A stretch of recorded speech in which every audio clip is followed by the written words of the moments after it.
Hey, it's Chris.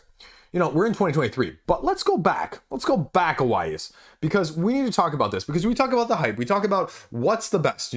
My best of 2023 is going to be coming up very soon. But let's look back a little bit. Let's look back at 2021. Let's go back and go to 2021 and say, what were my best games of 2021 and where are they now? Where are they now? Are they still in my collection? Do I still love them as much? Where do they fall in rank all time? Which reminds me, I need to do an all-time like top 50 video. I've never done one of those, so maybe 2023 is the year that I do that because everybody does those on a yearly basis just to rack up the numbers. And so I think I can do one too. Just kidding. Everybody just likes talking about games, and that's why they do them. And I'm the same way. The other reason I like doing this video is because everybody always seems to be looking forward at what's coming out, myself included, but very rarely do I see people looking back and saying, hey, how right or wrong was I? Because people don't like to judge themselves. It kind of hurts on the inside, especially when you look at the crowdfunding games that you've maybe backed and haven't turned out to be your favorite. I mean, that one hurts, deep down right here, right? But let's take a look at this and let's just start. Let's do them in reverse order. Let's do 10 to 1. Let's just look at them in reverse order, 10 to 1. Quick thoughts, quick vibes. Where are they now? Number 10, Cuphead, the dice rolling game. This is a great game. But this is such a unique game that I ended up trading it away just because it was a gimmick. It was a very fun gimmick, but it's a very fun gimmick that I think can overstay its welcome just because of the hard nature and having to replay each level and level and level again. But it's doing something that it's never been done before. So if you haven't played it, I think it's definitely worth a trial. And if someone brought this to game night, would I play it? Absolutely. But it wasn't not good enough, but it wasn't a game that I could get to the table enough repeatedly to stay in my collection. And that's why I ended up trading it away, which again, no problem with it. Very happy with the plays that I got out of it. So, there you go. See, right there. Number 9, Kombo Klash by Hub Games. This is a very underrated game. It's actually sitting right back up there on my shelf. It hasn't gone anywhere. Have I played it a ton since? No, I haven't really.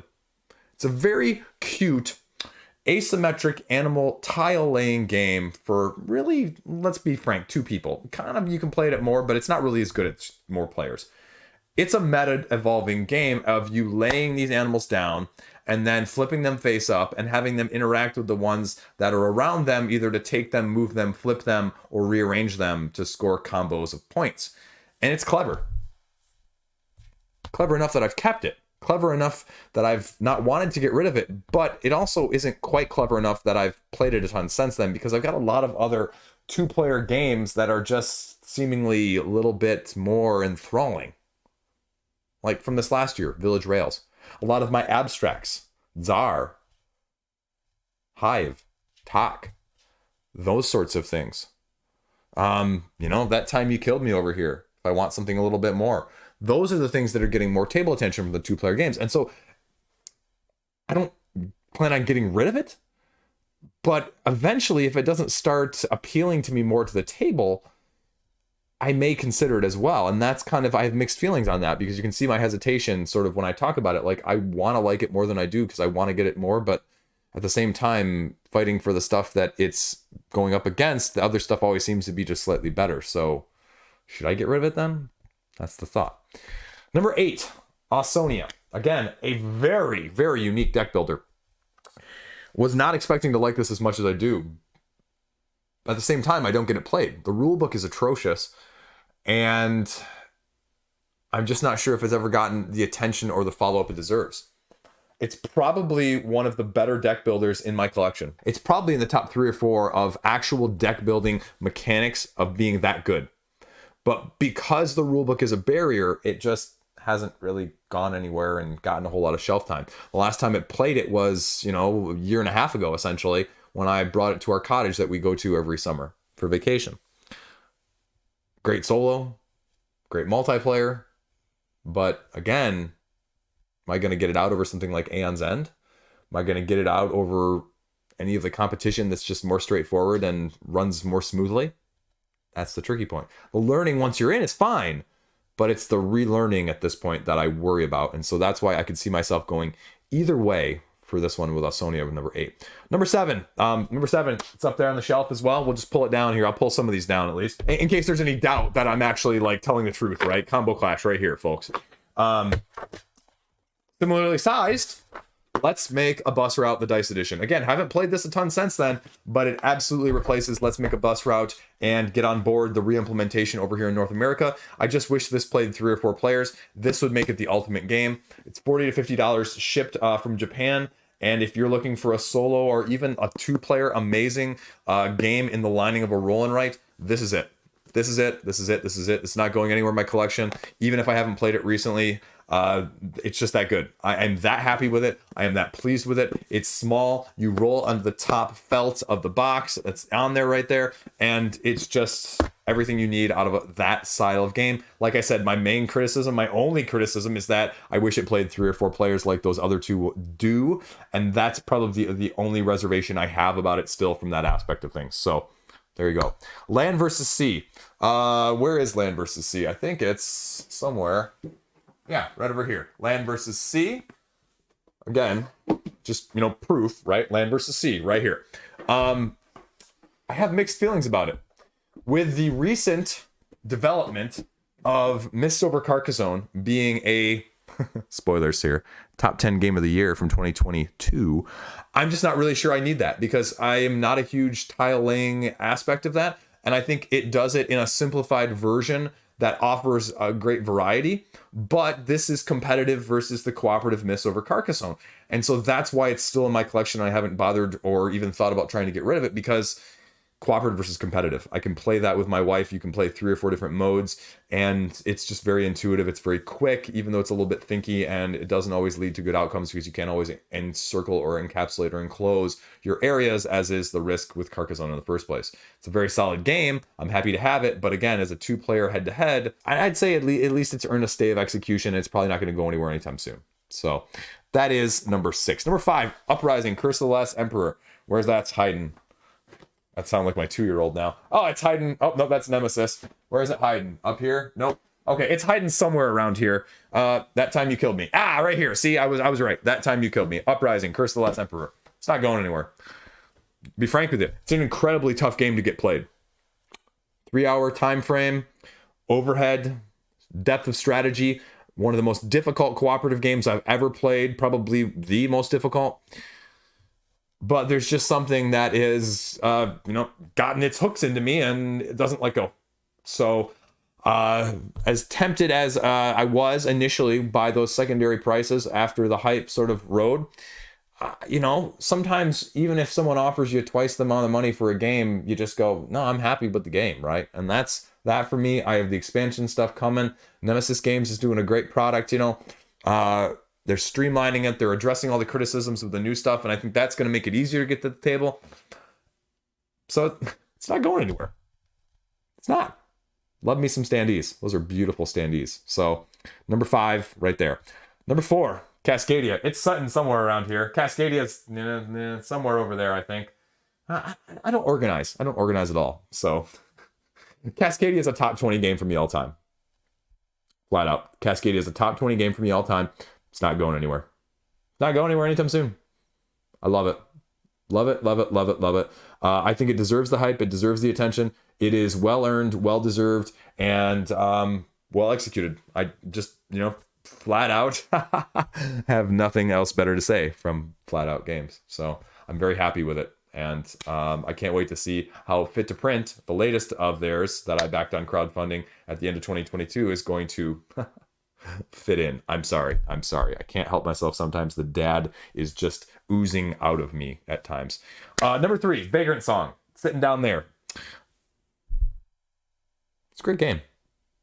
Innovative, different thematically incorporated, acrylic standees, amazing. Probably the highest one on the list that I could see myself getting rid of. Not for any of those reasons, but just because, how many times am I going to play that game through? I'd love to say and tell you that I'm going to keep it around until my 8, almost 9-year-old is ready to play it with me. I just hate doing that sort of thing. I hate saying I'm going to keep it until, right? Because then I can justify like everything, all like 100 games that are on the wall behind the camera of keeping them too. well, just keep it until this, just keep it until that. And I have enough excellent games. Like I said earlier, the difference between this is good and this is excellent, like Cuphead, like maybe Ausonia, maybe Kombo Klash even here. That's what I'm looking at. And it's an awesome game. It's an amazing game, but I just don't know how much replayability it has for me. I'm not saying it isn't there. I'm not saying you can't do it. I'm just saying for me personally, like, I don't rewatch movies. Just don't do it. I don't reread books I've read. I know what happens. Even if I don't know everything that happens in there, I'm not sure I need to know everything. Like, I'm not one of those people either. Like, I'm never one of those people who does video games to 100%. Nope. Just don't want to do certain aspects, certain parts. It just doesn't intrigue me. Do my thing and, you know, to beat my own drum. In case you didn't know by watching this channel in the first place. But that's where Vagrantsong is, and that's why I say that, right? And that makes sense, and I'm sure you have games like that as well. Number two, Bullet. Here's Star.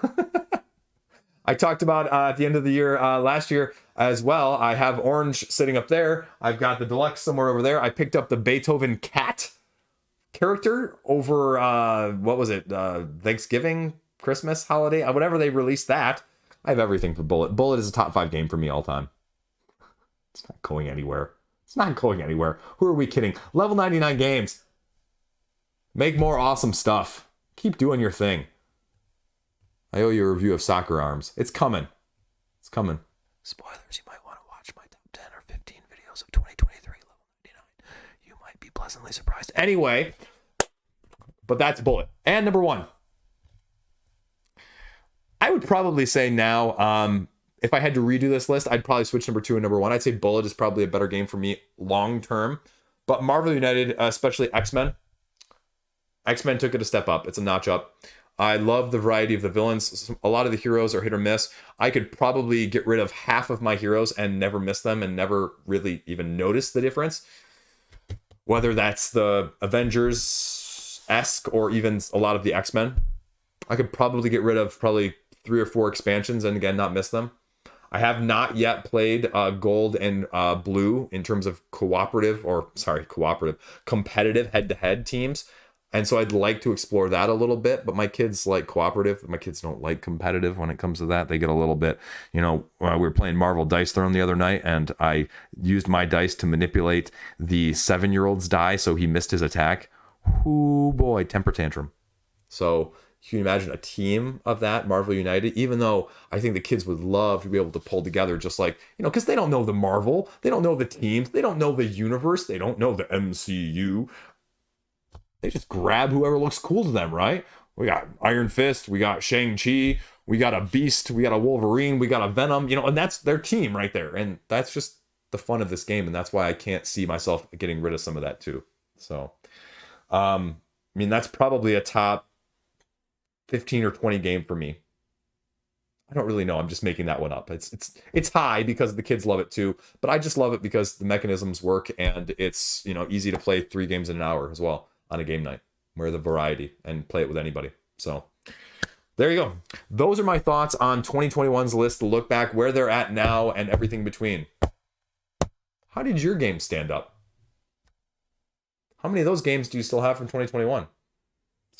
Just over a year ago. Just over a year ago. Did you get rid of them already? Are we still talking about them? Is anybody still talking about them? Is anybody still talking about their 2021 games? I love talking about the games. I love talking about these, especially these top 5, right? I could talk about them all day long. Make a whole separate video of 10 minutes, 15 minutes talking about each and every one of them. I would bore your mind with my rambling. That's why you love me though, right? I'm done. Peace out. Stay classy. See you around. Thanks for watching. Sub if you want. More where this weirdness came from. Still smells like ketchup in here. If you know, you get that reference,